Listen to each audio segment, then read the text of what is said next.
signed again for another year. Did he? Long steppers sometimes fly under the radar. He's been in the league forever, too. Yeah. True. I'm not kidding. That was his helmet we played He's with. officially here. He finally got it. We did it. He's Took 3 segments. He's loosened up. Yep. I see you 5. I like it. We're in the pre-show meeting today, and I hear Kyle go up and just look loose, do whatever you want. And I'm like, that is the devil on your left shoulder. I'm the angel on your right shoulder. Look what you got your way. All right.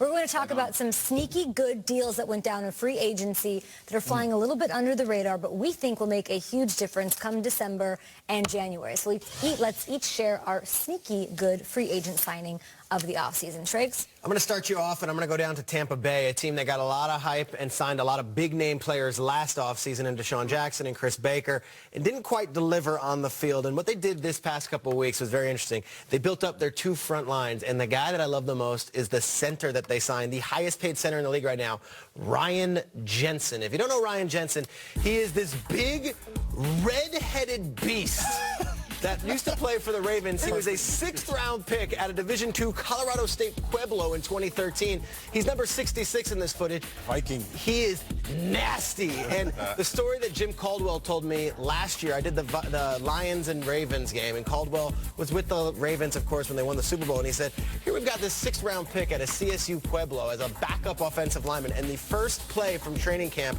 from scrimmage, he goes and picks a fight with Haloti Ngata. Do it. And he just punches him right in the face. And he does not. And everyone breaks it up. I don't believe and the 6th-round rookie is like, let's go, let's go. And he's known around the league as one of the nastiest son of a guns there is. The Buccaneers were big on this. The Colts sent a private jet to recruit him. He signs with Tampa. He shows up to his press conference in a salmon-colored sport coat with his big red hair. Salmon and red? Salmon and red. I saw that. It's a delicious look. Delicious. Ryan Jensen is going to start fights. And look, Gerald McCoy, we love him for all the Batman stuff he does and all the great stuff he does in the community. Samurai. Don't be shocked if day 1 of practice in August that this new free agent signing comes up and just punches Gerald McCoy and says, ding. I'm here. Like, let's go. Like, I love it. He wants He's not buying it. I believe a lot of stories. I don't believe that he punched Haloti Ngata in the face. Punch Haloti Ngata in the face. That's normally not a good idea. I need to hear that from Haloti Ngata. Full-out fight going on in practice. Jim Caldwell tells the story. Says they had to break it up. That's what the Buccaneers need. They're in a division with the Saints, the Panthers, the Falcons, tough, angry Let's teams. go. The Buccaneers were in 4th place in the basement. This is kind of do-or-die time for them. I love Ryan Jensen. He adds a toughness, and he brings that AFC North feel to it, to a team that was a little soft last year down the stretch. Not talked about. I love that. As long as the Saints are around, they're always going to be second best. There you go. There's the Hey, There's the homer. There he is. looking with gas now, baby. Reggie, who What is do you your got? sneaky good signing? I'm going to go with LeGarrette Blount to Detroit Lions, rekindling his relationship with the head coach, with Matt Patricia. And I think the record of not having a 100-yard rusher can be broken this season with LeGarrette Blount, because I love what this guy brings to the table, man. He's aggressive, he's nasty, he can run around you, he's shifty. He can jump over you. We've seen him jump over people a lot of times, which is hard to do enough as in general. But he's what, 230 something, and he's jumping over people. But then also, I'm not much of a stat guy, but as we talked about, 3 rings in the last 4 years. That's the stat. That's the stat. all you need. Talk about a stat that I value. Talk about all I do is win. 3 rings in 4 years. That's unheard of. And then he also has the most playoff rushing TDs in the last 20 years with 11 rushing touchdowns. So this is a guy, this is a winner. This is a guy, when you talk about changing the culture of an organization, and you have to bring guys that know that culture. Matt Patricia wants to bring guys that know that culture.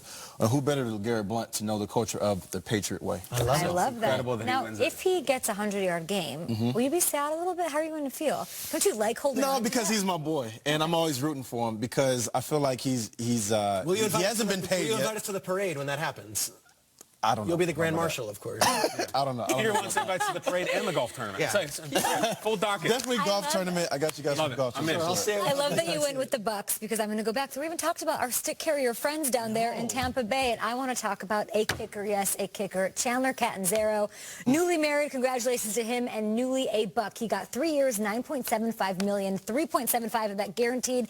This move had to happen because the kicking woes of the Buccaneers are both well-documented and an absolute nightmare. Over the last 2 years, guys, check this out. The Bucks ranked, look, dead last in field goal percentage, bottom of the barrel there, and they have missed the most field goals in the league with 18. And this problem goes back even further in trades. That's why they traded up to draft Robert Aguayo in the second round back in 2016. They wanted to end this curse.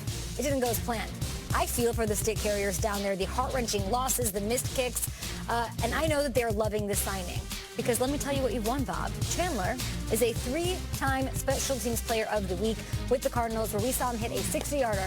We saw him hit a 57-yarder just last year with the Jets. He had a game winner to beat the Jags back in Week 4.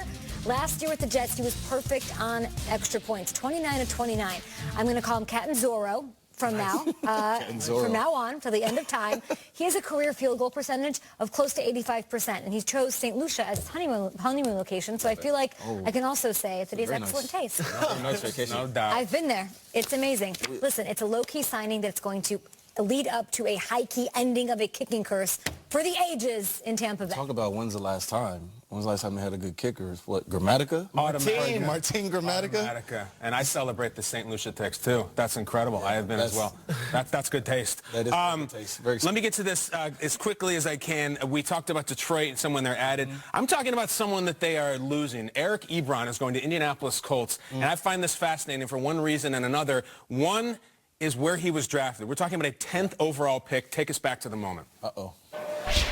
It is now my pleasure to announce that with the 10th pick in the 2014 NFL Draft, the Detroit Lions select Eric Ebron, tight end, North Carolina. Okay. Can we get Barry? First of all, We're talking about an all-time great. You can't put the mic down a little bit. Goodell's a tall drink of water. It was up there for him. Put some respect on them. I would agree. But on the topic of respect, they draft him number 10 overall because of his ability. The problem that Eric Ebron runs into all the time has nothing to do with him. The next pick in that draft is Taylor Lewan. The next pick after that is Odell Beckham. The one after that is Aaron Donald. It goes on and on, all the guys that the Lions passed on. And Ebron is a very emotional guy. If you would kept the clip going, he's crying. He had proposed that day and all kinds of things going on. Here's the problem. He's got some things between his ears, all right? Rookie year, October 2014, he says, man, you just start to get zombified sooner or later. I don't know if that's a word, but your brain stops. Last October, I feel like I'm down in the dumps and I'm not mentally engaged. Last December, I'll never make this fan base happy. This guy was mopey. He needs a change of scenery because he is a top 10 overall pick talent. I also think maybe a rebrand, all right? Instead of Eric Ebron, I think maybe go with Eric Ebron. Like, it sounds like LeBron. You're going to basketball-loving Indiana. You know, Joe Theismann used to be Joe Theismann, and he changed it to Theismann so he could try to win the Heisman. It didn't work, but I think Eric Ebron. This is Ocho Cinco. We are all witnesses. Just think about it. You need a rebrand, and Indiana loves hoop. Eric Ebron. Luck to Ebron. That's my advice, but I think he's going to ball. I love that. It's a great signing, too, because Luck has Jack Doyle already. Yeah. When Eric Ebron's not the focus. Eric Ebron. Thank you. Eric Ebron. He had a couple plays. Go find the touchdown he had against Cincinnati last year. One of the great routes run by anyone this season. I like Ebron. Nice. Ebron. A lot of talent potential. Maybe he'll live up to it as Ebron.